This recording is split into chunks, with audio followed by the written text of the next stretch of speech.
కూటమి ప్రభుత్వం 11,600 400 కోట్లు వచ్చింది. దేనికి వచ్చింది? ఈఎండి ఏదైతే పావర్టీ అయిపోయిందో దానికి కట్టడానికి ఇచ్చారు. జీతాలు బచ్చాలు ఇచ్చి దాన్ని కాపాడడానికి ఇచ్చారా? 11,000 ఏంటి? 11 లక్ష కోట్లు ఇవ్వాలి. దానికి ఇస్తే ఆగుతుంది. ఎందుకు ఆగదు? ఈ ప్రభుత్వం దేశం మీద ఇవాళ భారతదేశ ప్రభుత్వం మరి ఇక్కడ మన కూటమిలో ఉన్న మన తాలూకా బ్యాడ్తో నిలబడింది కదా. మరి ఏ రకంగా మరి ఇది అక్కడ బెంగళూరుకి కానీ లేకపోతే గుజరాత్కి కానీ లేకపోతే బీహార్లకు కానీ ఏ రకంగా ఇచ్చారు మీరు? ఎందుకు ఇక్కడ మరి ఇవ్వట్లేదు? ఇక్కడ ప్లాంట్కి ఇవ్వట్లేదు. మరి ఆ ప్లాంట్లకు ఎందుకు ఇచ్చారు అంటే ఇక్కడ నాయకులకు వచ్చి రాష్ట్రం తాలూకు అభివృద్ధి పట్ల రాష్ట్రంలో ఉన్న పరిశ్రమ పట్ల కాకుండా సొంత ప్రయోజనాల కోసం ఆలోచన చేస్తున్నారు. కాబట్టే ఇవి జరుగుతున్నాయి.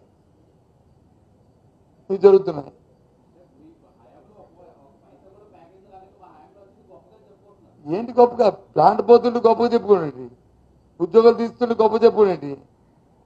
మా హయాంలో ఉద్యోగాలు తీస్తారా? ప్లాంట్ పోతుంటే ఉద్యోగాలు తీస్తుంటే ఎలాగా? భయం చెప్పుకోండి. మొన్న ఎప్పుడు చూశాను నేను. ఇది ఎక్కడది? బుడగొట్టపాలెం. చంద్రబాబు నాయుడు గారు మత్స్యకార భరోసా ఏదో ఇవ్వడానికి వచ్చు. అక్కడ రామ్మోహన్ నాయుడు గారును చంద్రబాబు నాయుడు గారు ఈ పోర్టులన్నీ మేమే కడుతున్నాం అని చెప్పారు. రామ్మోహన్ గారు ఇంకొక అడుగు ముందుకేస్తారు పాపం. కేంద్రమంత్రి గారు మా స్నేహితుడు, వాళ్ళ నాన్నగారు చాలా మంచి స్నేహితులు నాకు. ఆయన ముందుకే వేసారు. వేసి ఏకంగా మూలపేట పోర్టుని మేమే కడుతున్నాం అని చెప్పారు. మూలపేట పోర్టు వచ్చి అబద్ధ ప్రభుత్వ హయాంలో వచ్చి దానికి ఫౌండేషన్ వేశారు. అప్పుడు ఒక 20% 30% అది ప్రారంభమైంది. దానికి మేము సర్వేగంతో దాన్ని కట్టే ప్రయత్నం చేస్తున్నాము. దానికి 50 కోట్లు 100 కోట్లు 1000 కోట్లు శాంక్షన్ చేసామంటే అందం ఉంది. ఆ పోర్టే మేము కడుతున్నాం అంటారు. ఏంటిది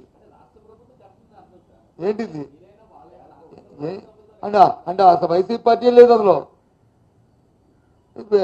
దాని పేరు భోగాపురం ఎయిర్పోర్ట్ వచ్చి అది వీరే కడుతున్నట్టు.